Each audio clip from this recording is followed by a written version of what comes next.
Namaste, all viewers of the Analytica Ayurveda, and today we are presented before you with the series of the rule and regulations. And as you are well aware that we have completed the Drug and Cosmetic Act 1940, Chapter 4th A, and afterward we have started discussing the Drug Rules 1945 and all rules applicable to the ASU drugs, specifically Ayurveda. Then we have covered from Rule 151 to the Rule 156. Today I am just starting the Rule 157, which is really very important. Every rule is important, but Rule 157 always invite more attention, and the onwards also 158, 160, 161, 162. These are the very precious guidelines which must be known to each and every one of us who are in the field of Ayurveda, whether they are in the Ayurvedic pharmaceutics or not, but the procedure should be known to everyone. And specifically about that, the Rule 161. So whenever we will be there, we will discuss all that. And the Rule 158 for all the teachers who are engaged in the PG dissertations and the PhD theses. Fine, come to the 157. Friends, what happened sometimes you are so busy in your schedules that when you think that it should be, and you could not perform.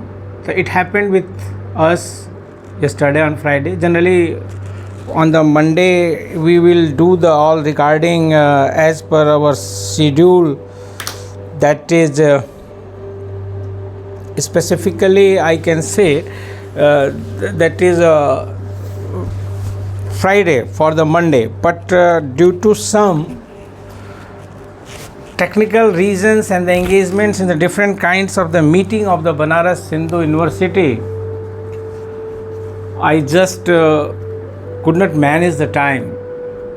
But regarding must be, and on Monday you should, there must be a material for you under the column of the rule and regulation.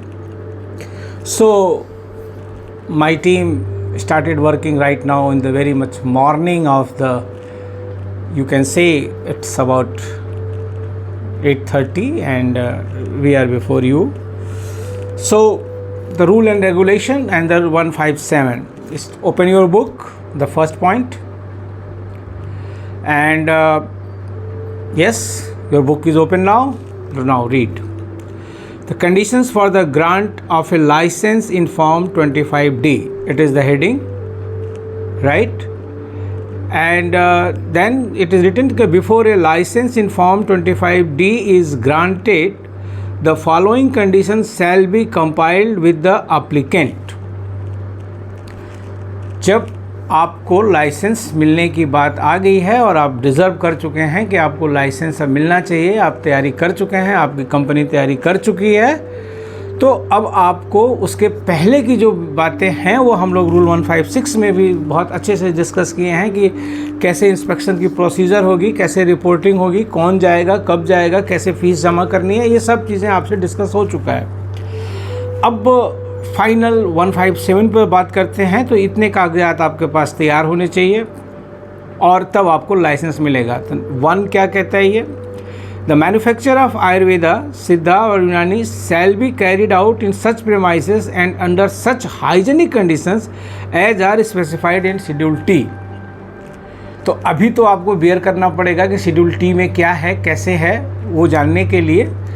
तो schedule T ये rules पूरा करके rule 170 तक जाके, कि जो कि अभी बहुत कंट्रोवेंशंस में है कि रूल 170 का क्या होगा, क्योंकि अभी 2 हफ्ते पहले एक अलग से नोटिस भी आई है मिनिस्ट्री ऑफ आयुष के, एडवर्टीजमेंट वाला वो है, मिसलीडिंग एडवर्टीजमेंट. तो उसके बाद फिर शेड्यूल्स पर जाएंगे और फिर शेड्यूल ए के फॉर्म्स को डिस्कस करेंगे और फिर सारे शेड्यूल्स को देखते हुए जो अप्लीकेबल हैं शेड्यूल टी तक पहुँचेंगे. टाइम है. लेकिन अगर आपको बहुत जल्दी है शेड्यूल टी और जीएमपी सुनने की, तो आप एक लिंक के लिए रिक्वेस्ट कर सकते हैं कुरुक्षेत्र आयुष यूनिवर्सिटी से. वहाँ मैं संडे को जीएमपी पे ही बात कर रहा हूँ.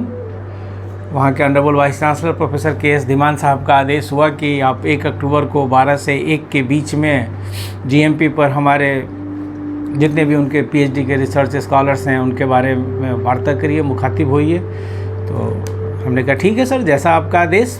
तो अगर आपको बहुत जल्दी है GMP पर सुनने की तो बहुत सारी चीज़ें उपलब्ध हैं, फिर भी अगर तो आप लिंक रिक्वेस्ट करिए कुरुक्षेत्र आयुष यूनिवर्सिटी से। कल टाइमिंग वगैरह भी सेट हो गई, वहाँ के डीन डॉक्टर आशीष मेहता जी ने बात की।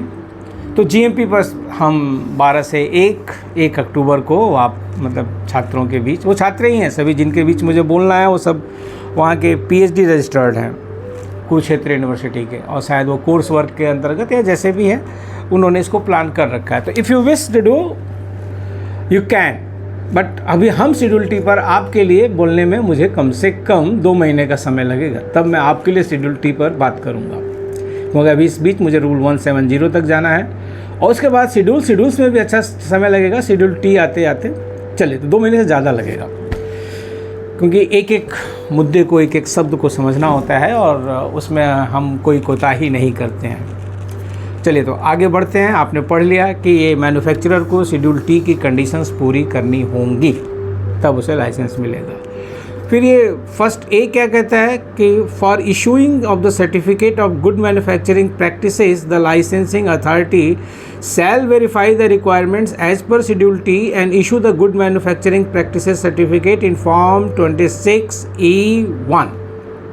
याद कर लीजिए, लाइसेंस 25D पे, GMP सर्टिफिकेट 26E1 पे, and simultaneously along with the grant licence in form 25D, दोनों एक साथ। उसमें ढेर सारे स्टार्स आप लोग देख रहे होंगे। अगर आपने विजय मलिक की बुक ली हुई है तो उसमें भी 916 है, 918 है उसके एडिशन में। अगर दूसरे की किताब से देख रहे हो, नेट पर देख रहे हो, तो ये नहीं मिलेगा। लेकिन ये जो 21 का जो रिडेशल हुआ, रिफॉर्म हुआ ड्रग रूल में, वो काफ़ी कुछ है, यहाँ सब रिन्यूअल का था तो वो सब हटा दिया गया है।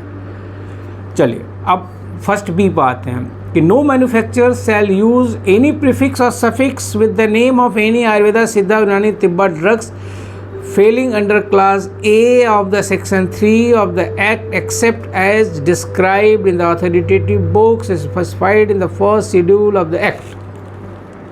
दोबारा पढ़ो ना इसे, चलिए दोबारा पढ़ते हैं, आप भी पढ़िए। No manufacturer shall use any prefix or suffix with the name of any Ayurvedic, Siddha or Unani tib drugs falling under clause A of the section 3 of the Act, except as described in the authoritative books specified in the first schedule to the Act। बहुत सारी बातें यहाँ कह दी गई हैं। First schedule पहले याद करिए। First schedule drug and cosmetic act का, जहाँ अथॉरिटेटिव टेक्स्ट बुक्स हैं जिनकी संख्या दी हुई है। फिर बार बार मैं इसको कहता हूँ कि वहाँ मॉडिफिकेशन की ज़रूरत है, और देखिए जब गवर्नमेंट चाहती है तो मॉडिफिकेशंस कर लेती है। अभी आयुर्वेदिक आहार में 74-73 के संख्या के करीब बुक्स ऐड की गई थी, उन पर मॉडिफिकेशन की बात हो रही है, चर्चा चालू है और मॉडिफिकेशन हो जाएगा। इस पर भी मॉडिफिकेशन अब तक हो जाना चाहिए था, लेकिन जब गवर्नमेंट को अपना करना होता है, API AFI उनको जोड़ना था तो उन्होंने जोड़ दिया। लेकिन अभी कुछ और क्षेत्रीय संतुलन, आयुर्वेद का क्षेत्रीय संतुलन है ना, आयुर्वेद की पुस्तकों का क्षेत्रीय संतुलन बनाने की मांग बार बार उठती रहती है, तो उस पर अभी समय लग रहा है। क्यों समय लग रहा है? वो एक्ट है, और एक्ट पार्लियामेंट से, चलिए पार्लियामेंट के नए भवन में अभी 18 सितंबर से जो शुरुआत हो रही है, उस सब की बधाई पूरे भारत के लोगों को। और अब तो हमारा वो एक्ट नए पार्लियामेंट में ही पास होगा, सेंट्रल विस्टा से। और यहाँ जो अभी मैं आयुर्वेद आहार की बात कर रहा था, वो एक एग्जीक्यूटिव ऑर्डर है, इम्प्लीमेंटेशन है, उसमें कहीं पार्लियामेंट इन्वॉल्व नहीं है, तो वो एक stroke of the sign executive body कर देगी। तो इतना फ़र्क होता है कि कोई एक्ट में अमेंडमेंट करना है एक शब्द का भी, तो आपको कहाँ तक जाना पड़ेगा, और रूल्स में करना है तो बहुत ईजी है, वो हो जाता है। तो चलें, अब ये कह रहे हैं कि कोई भी मैन्युफैक्चरर जो दवा बनाएगा, वो जो सेक्शन 3A की जो मेडिसिन्स हैं जिनको आप ऑथोरिटेटिव टेक्स्ट फॉर्मुलेशंस कहते हैं, उनमें कोई प्रीफिक्स या सफिक्स उन नाम के साथ नहीं लगाएगा। जैसे कि एक कंपनी का नाम सीतोपलादी चूर्ण, या तो पहले या बाद में उस कंपनी का कोई नाम, नहीं, ये नहीं हो सकता। एक दवा का नाम नवजीवन रस, या एक दवा का नाम इच्छाभेदी रस, या एक दवा का नाम, जो भी क्लासिकल फार्मूलेशंस हैं वहाँ पे, उन क्लासिकल फार्मूलेशंस के वासावले, उन लवण भास्कर चूर्ण, मतलब तमाम, मैं हर एक डोजेस फॉर्म से एक लेना चाह रहा हूँ। तो उसके न आगे कोई कंपनी लगा सकती है उस नाम के, और न उसके पीछे। आप उसका कोई भी प्रोमो अपनी कंपनी के लिए उस शास्त्रीय औषधि के नाम के आगे पीछे नहीं लगा सकते। बड़ी इस पर डिस्कशन हुआ था, तकरीबन 4 साल हो गए। बहुत सारी कंपनियों ने बहुत सारा रिप्रेजेंटेशन किया, और इसीलिए शायद क्लासिकल का प्रोडक्शन रुक रहा है। लोग क्लासिकल का प्रोडक्शन नहीं कर रहे हैं, क्योंकि उसमें उनको कंपनी को प्रमोट करने का अवसर नहीं मिलता है। वो नाम में कुछ बदल नहीं सकते कि ये कंपनी, मैं किसी कंपनी का नाम नहीं लूँगा, मैं अच्छी तरह जानता हूँ किन किन लोगों ने रिप्रेजेंट किया था, क्योंकि ये मुद्दा उस कमेटी में मुझे भी सौभाग्य प्राप्त हुआ था अवसर लेने का।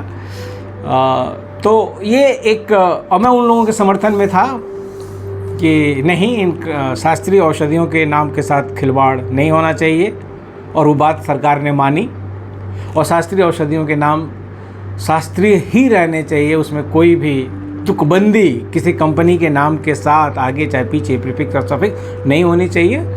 इंडस्ट्री ये करना चाहती थी, हम लोग इसको मना कर रहे थे, और अंत में इंडस्ट्री को भी ये समझाया गया कि भाई आप उसको कैसे डील कर सकते हैं, वो 3000 साल 4000 साल पुराना फार्मूलेशन है, वो 1500 साल पुराना फार्मूलेशन है, फिर आप उसमें कैसे छेड़छाड़ कर सकते हैं जब आप उसके घटकों का चेंज नहीं कर रहे हैं, उसके अनुपात में परिवर्तन नहीं कर रहे हैं। You are not changing the ingredients, you are not changing the proportion, then how it is yours, ये your company, no not at all.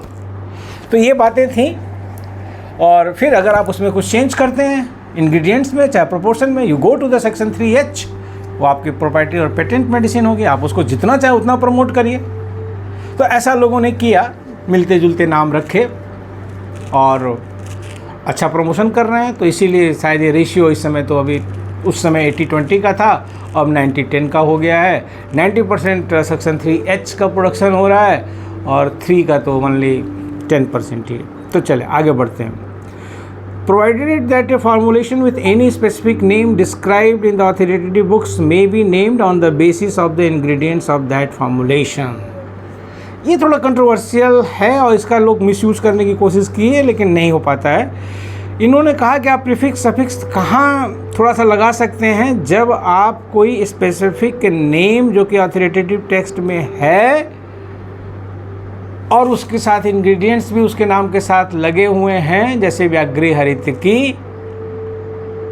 या कोई भी ड्रग, काफ़ी जो नॉमेनक्लेचर की बात है, तो आप बेसिकली ये समझिए कि वहाँ कोई छेड़छाड़ संभव नहीं है। लेकिन पूरे नाम में वही रहे और अंत में थोड़ा सा आप बदल दीजिए। मार्केट में ऐसी ढेर सारी चीज़ें हैं, उनका मैं एग्जांपल नहीं कोट करूँगा, क्योंकि एक सीधी सी बात है कि अगर नीयत साफ़ हो और साफ़ नीयत से कुछ लोग कोई काम कर रहे हों, तो सिर्फ आलोचना के लिए आलोचना नहीं करनी चाहिए, सिर्फ निंदा के लिए निंदा नहीं करनी चाहिए। तो इसलिए मैं उन सभी अपने इंडस्ट्री के प्रोप्राइटर्स को कोई इस कार्य के लिए कोई आलोचना नहीं करना चाहता हूँ, क्योंकि अगर वो अपनी शुद्धता मेंटेन करते हुए, क्वालिटी मेंटेन करते हुए थोड़ा सा, क्योंकि एक बोध भी तो होना चाहिए ना। एक शास्त्रीय नाम अगर किसी चिकित्सक के मन में है या आम जनता के मन में है, तो उस शास्त्रीय नाम की परिभाषा को वो ग्रहित करता है, उस नाम के प्रभाव को नाम लेते ही उसके संज्ञान में आ जाता है। तो उस नाम में अगर थोड़ा सा किंचित सा परिवर्तन करके और कोई उसी के समकक्ष औषधि बाजार में है, और अगर आप परिवर्तन नहीं करेगी तो उस कंपनी का प्रोमो नहीं होगा। अगर परिवर्तन करके वो कंपनी अपना प्रोमो कर रही है तो मैं उसमें बुराई नहीं मानता हूँ। और अब ये आपका टास्क है कि आप कमेंट बॉक्स में, चाहे मेरे ईमेल पर, चाहे कहीं भी, ज़रा उनके कुछ एग्जांपल्स दीजिए जो मैं इशारा कर रहा हूँ। बहुत भारी भारी कंपनियाँ हैं, बड़ी अच्छी कंपनियाँ हैं, और उन्होंने इस काम को किया। तो आप पीजी पीएचडी स्कॉलर्स जो मुखातिब हैं, इनके उदाहरण ढूंढिए और कमेंट बॉक्स में लिख दीजिए, ज़रूर करिएगा। आगे पढ़ते हैं, आइए। First see, the name of any Ayurveda, Siddha और Unani drug falling under clause A of the section 3 of the act shall not be used for naming any patent and proprietary medicine relating to the Ayurveda, Siddha or Unani Tibbi system of medicine referred to in sub clause I of the clause H of the said section।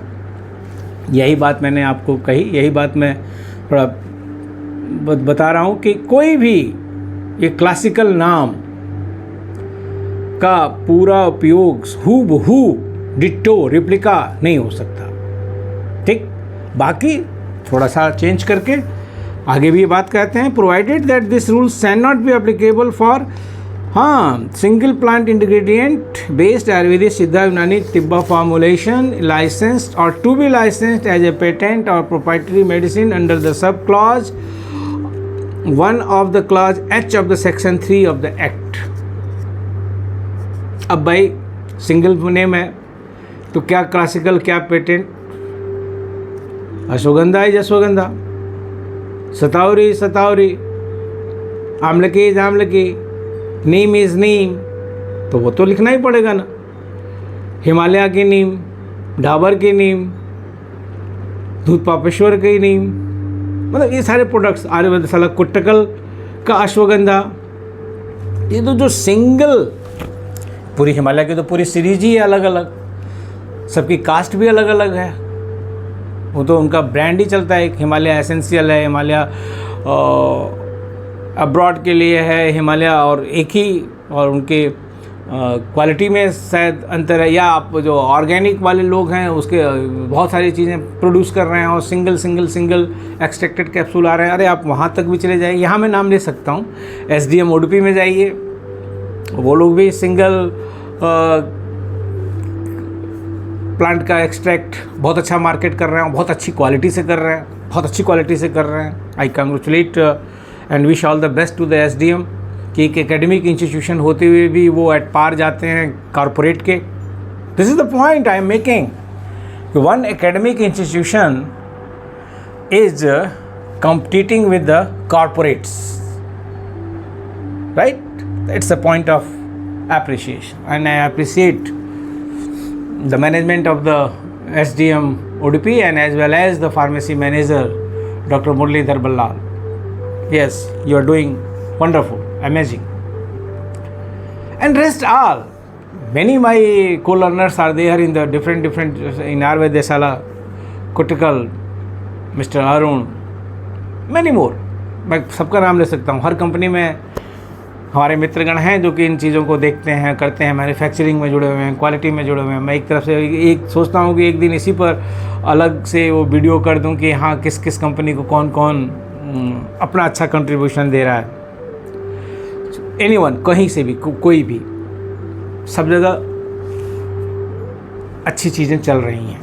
आगे बढ़ते हैं तो whoever first D पे जाते हैं कि whoever contravenes the provisions of the sub rules 1B and 1C shall be punishable in accordance on the provision of the act। जो भी इस एक्ट की फर्स्ट बी और फर्स्ट सी नॉमेनक्लेचर में जो गड़बड़ करेगा, वो क्लासिकल और पेटेंट के जो नियम हैं पीछे जो अभी हम लोगों ने डिस्कस किए, वो दंड का भागी होगा। और वो दंड कौन सा होगा? जो इस एक्ट में। और इस एक्ट में दंड कहाँ है? वहाँ याद करिए, सेक्शन 33 में जा करके वहीं दंड है, उन्हीं में से कोई क्लास लगेगा और वो दंड का भागी होगा। चलिए, सेकंड थोड़ा सा इम्पॉर्टेंट है और अगला 10 मिनट उस पर हम लोग बात करके फिर आज का विराम देंगे। तो the manufacture of Ayurveda including सिद्धा और Unani drugs shall be conducted under the direction and supervision of the competent technical staff consisting at least of 1 person who is the whole time employee and who possesses the following qualification। ये एक बड़ा important चीज़ है और बड़ा concern की चीज़ है। और आज से नहीं, पिछले जब से आयुर्वेद इंट्रोड्यूस हुआ है इसमें, कब से? 1964 या 1982, आप जो भी कह लीजिए, ड्रग एंड कॉस्मेटिक एक्ट में 64 में तो चैप्टर आया और आयुर्वेद के आदमी तो 82 में आए। तो पूरा मिला करके आप देखिए तो मैं रफली बोल सकता हूँ 50-60 साल की ये जो जर्नी है। तब से ये थोड़ा दिक्कत का काम करता है। चलिए इसको मैं पढ़ लेता हूँ, फिर इसको एक्सप्लेन करते हैं। कहते हैं ए, जो आपके फार्मेसी में जो आपको लाइसेंस दिया जाएगा, आपसे टेक्निकल स्टाफ का एक डिमांड होगा कि आपके यहाँ कौन टेक्निकल स्टाफ है जो सुपरवाइज करेगा मैन्युफैक्चरिंग ऑफ आयुर्वेदिक मेडिसिन को। तो उसकी योग्यता क्या होनी चाहिए वो पढ़िए और ध्यान से देखिए। ए डिग्री इन आयुर्वेदा और यूनानी फार्मेसी सिद्धा system of medicine, as the case may be conferred by a university, a state government or statutory faculty council and the board of Indian medicines recognized by the central government or a state government for this purpose. A degree in Ayurveda pharmacy, Siddha or Unani system of medicine, as the case may be conferred by a university. अब अंतर आप समझे, Ayurveda pharmacy शब्द है, लेकिन सिद्धा और यूनानी शब्द के आगे फार्मेसी शब्द नहीं है। बात क्लियर हुई? तो ये डिग्री इन आयुर्वेदा और आयुर्वेदा फार्मेसी इंक्लूड हुआ है, आयुर्वेदा और आयुर्वेदा फार्मेसी था। ये डिग्री इन आयुर्वेदा का मतलब BMS हो गया, सिद्धा का मतलब BSMS हो गया, यूनानी का मतलब BUMS हो गया। लेकिन आयुर्वेद के साथ एक और लगा दिया गया है, Ayurvedic pharmacy. One more has been added, means what? B pharma Ayurveda, right? And it was added in 2004 with the persuasion of the Jamnagar school, and I remember the notification of then joint secretary Shiv Basant ji. Yeah, I remember the name, if my memory is with me, who notified it, and persuasion by our honorable vice chancellor of that time, Professor PNV Kurup, Dr. PNV Kurup sir, who pursued continuously to the government for the addition of this B Pharma Ayurveda degree to be in the system of the licensing as a compulsory component. The dream was that to be a compulsory component, but there are, if you are in government and policy making, you must be liberal to take care of interest of everyone assigned or stakeholder all the stakeholders, okay fine, all the stakeholders of that particular business. And when I say business, means not only the commerce, business is our whole functioning, okay fine. So what they are saying कि if we are doing it compulsory, we have 8,000 enrolled companies, there is no enough amount of graduates of the B Pharma Ayurveda to cope up the demand. True, very true. So they have given some options, and see here, there is no pharmacy course in Siddha, there is no pharmacy course in Unani till date. And how you are thinking that the Siddha pharmacies and the Unani pharmacies will be obligated and validated up to the global WHO standards if there is no curriculum there. Only the Taklikhe Dawa Saji and the Gunapadam, Gunapadam for the Siddha and Taklikhe Dawa Saji for the Unani. No, there is a need of a pharmacy course in these two also. तो एक व्यक्ति उसका होना चाहिए। फिर ये कहते हैं B, a diploma in Ayurveda Siddha Unani system of medicine granted by a state government और an institution recognised by the central government for this purpose. Ayurveda का डिप्लोमा आजकल तो कहीं चल नहीं रहा है, लेकिन अब ये पुराने ज़माने में चलता था, तो ये यहाँ पर रुका हुआ है, लिखा हुआ है। डिलीट लोग नहीं करेंगे अभी आगे जो इस वक्त मैं अक्सर विरोध प्रकट करता हूँ वो भी बात आ रही है। और पहले वाले में देखिए उन्होंने जो state government, central government, board सारी चीज़ें दी थी 2A में, वो होनी चाहिए। C आता हूँ, ए ग्रेजुएट इन फार्मेसी, मतलब यहाँ B फार्म है, right, not B pharma Ayurveda. B pharma Ayurveda A में था, C में ग्रेजुएट इन फार्मेसी और फार्मास्यूटिकल केमिस्ट्री। अब देखते जाइए और कितने हैं, और केमिस्ट्री और botany of a university recognized by the central government with experience of at least 2 years in the manufacturing of drug prepared pertaining to the Ayurvedic Siddha Unani drugs of the medicine। इसी 2C पर मैं एक Vaisakh message कल्पना की विद्यार्थी के रूप में अपनी असहमति जताता रहता हूँ सरकार के साथ कि आप इतना बड़ा ब्रॉडर स्कोप रखें कि graduate in pharmacy, pharmaceutical chemistry किसी यूनिवर्सिटी में होगा, लेकिन ये तो पीजी पे लगता है, और केमिस्ट्री और बॉटनी।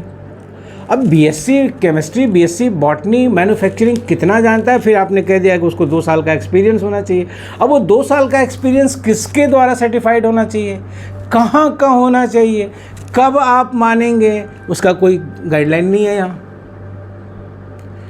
कि 2 year certificate issued by whom and what grounds, what are the criteria there. If you are doing internship for the 6 month or the 1 year nowadays, then there is a criteria, this month, this month, this month, this month, this posting, and issued by the competent authority. Who will issue this 2 year experience and who is the competent authority? There is no guideline. Go read by all the Drug and Cosmetic Act and the rules and all the clarifications at all. तो ये क्या है, मनमर्जी किसकी, SLA की। State licensing authority चाहे तो मान ले, ना चाहे तो ना माने, उसके पास कोई पैरामीटर्स तो है नहीं कि वो कहेगी कि नहीं यही करके ले आइए। तो हमारी कमी है ना, SLO को हमको देना चाहिए, हमने उसको SLA के विजन पर छोड़ दिया। जैसे कि होता है ना पॉलिटिक्स में, विधायक दल की बैठक हुई और उन्होंने मुख्यमंत्री कौन होगा छोड़ दिया शीर्ष नेतृत्व पर।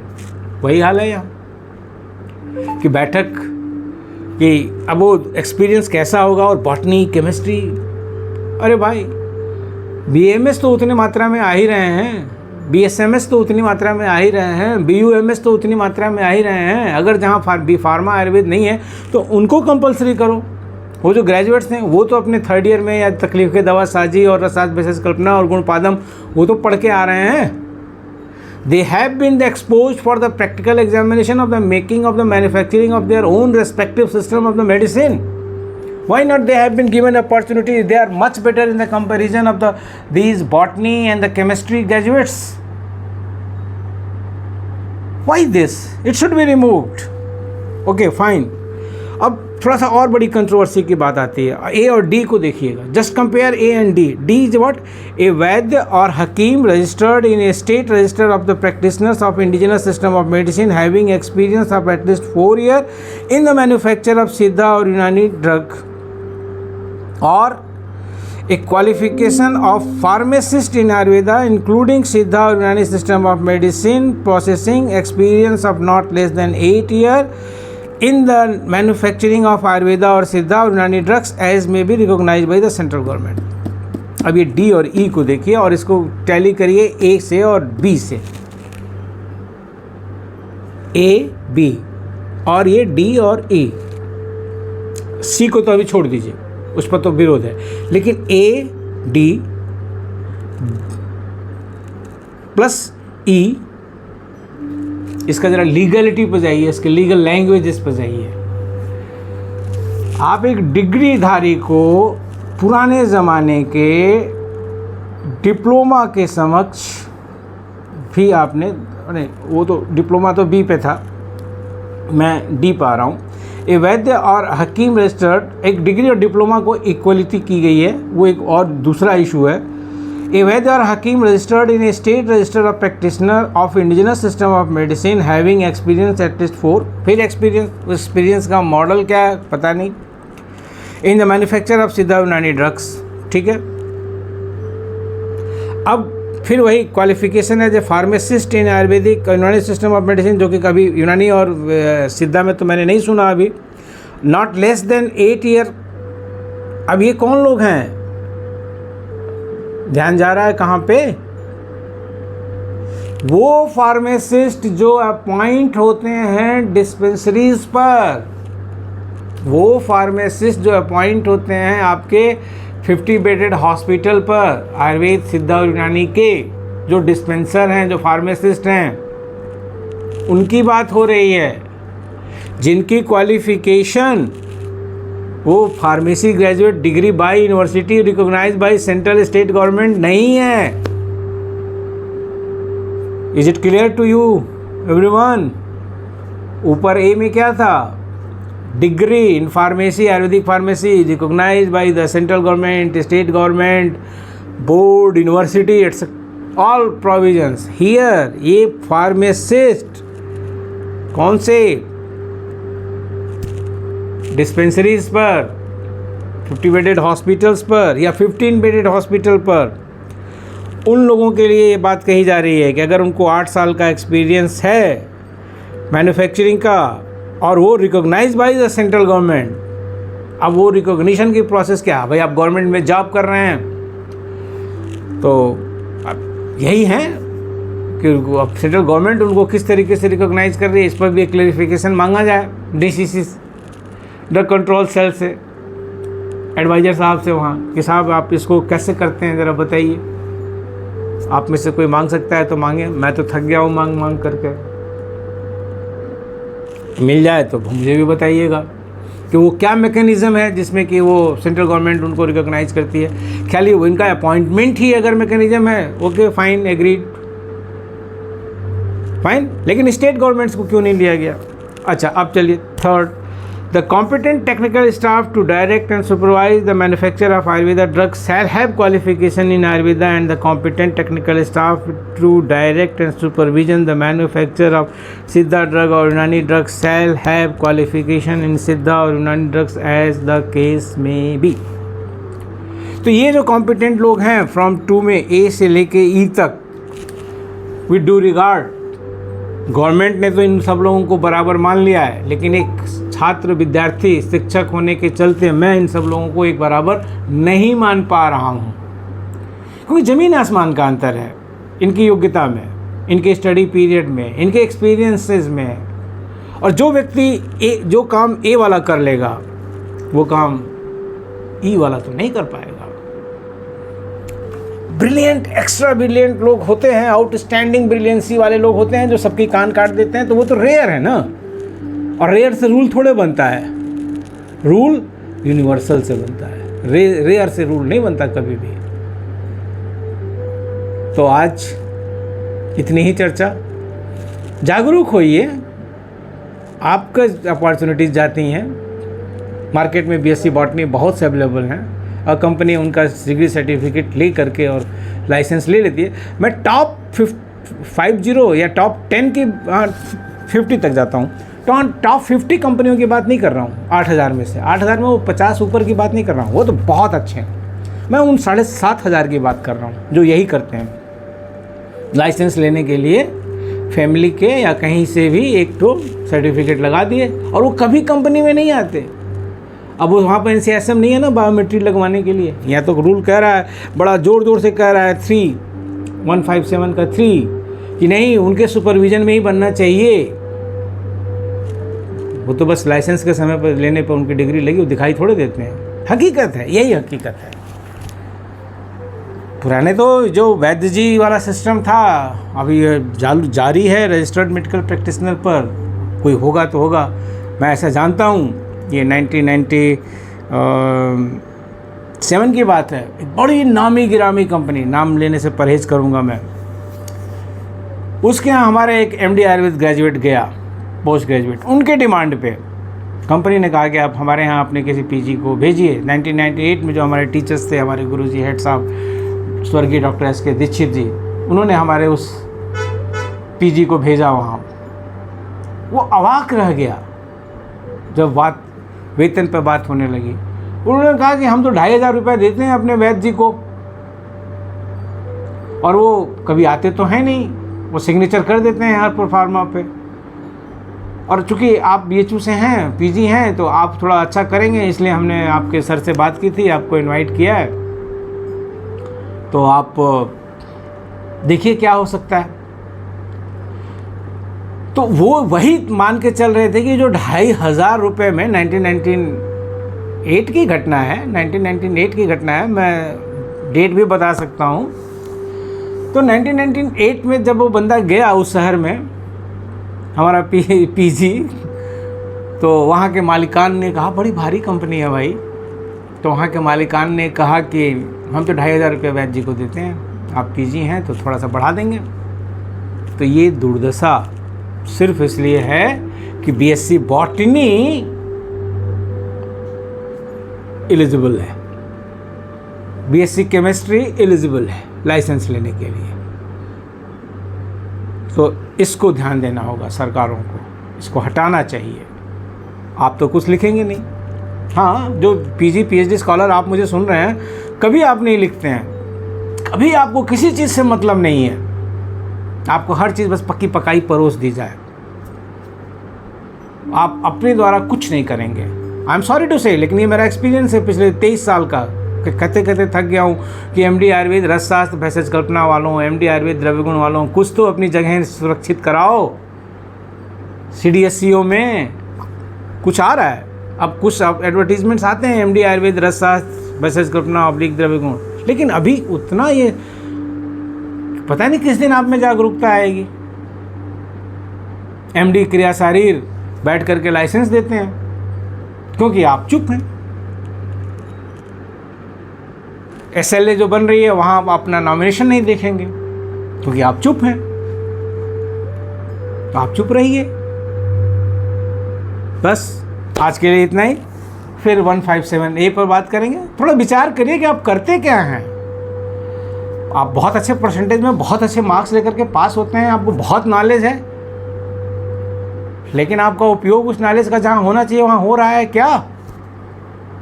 आप वहाँ तक पहुँच पा रहे हैं? अभी मुझे कमेंट बॉक्स में एक आया, very sorry state of affair कि किसी ने मुझे लिखा कि मैं PhD इन रसशास्त्र भेषज कल्पना हूँ और मुझे 15 साल हो गए PhD किए हुए और मुझे कोई जॉब नहीं मिली। जी हाँ, मेरे कमेंट बॉक्स में ये बात आई, मुझे बहुत दुख हुआ। स्वयं के ऊपर, सिस्टम के ऊपर, उस विशिष्ट के ऊपर, तो उसके लिए जिम्मेदार यही चीज़ें हैं जो हम लोग हाथ पर हाथ धरे बैठे हुए हैं। कोई आके प्लेट में परोस दे, कोई आनंद चौधरी पैदा हो, वो एक सरकार को लिखे और सरकार उस पर कार्रवाई करे, फाइल बनाकर के आनंद चौधरी टारगेट पर आ जाए। यही हुआ है आज तक। आप नहीं कुछ करेंगे। हर चीज़ अच्छी चीज़ करने पर कोई टारगेट पे नहीं आता है। यही कारण है कि आज भी उतनी ही महत्व से सम्मान के साथ हमको इस फील्ड में लोग बुलाते हैं, चाहे सरकार बुलाती है चाहे कोई भी बुलाता है। लेकिन एक ही व्यक्ति क्यों रिप्रेजेंट? अभी एक सिलेबस पर बात आ रही थी, सभी लोग व्हाट्सएप से, फ़ोन पे आप करिए, आप करिए, आप करिए, प्रोफेसर साहब लोग आप करिए, आप करिए, आप करिए, बड़े भारी भारी प्रोफेसर लोग, बड़े बड़े नॉमिनेशंस हैं। मैं ही करूं? क्यों करूं? मैंने नहीं किया। करिए, आप सब लोग भी करिए, आप लोग भी हमारे बराबर ही स्टेक होल्डर्स हैं। बस इतना ही है। ज़्यादा बोलूँगा ना तो नाम भी ले लूँगा। जिन लोगों ने फ़ोन किया और कहा कि आप ही दीपक हैं, किरण हैं, आप लिखिए, आपकी भाषा ये है वो है, कुछ नहीं, आप करिए।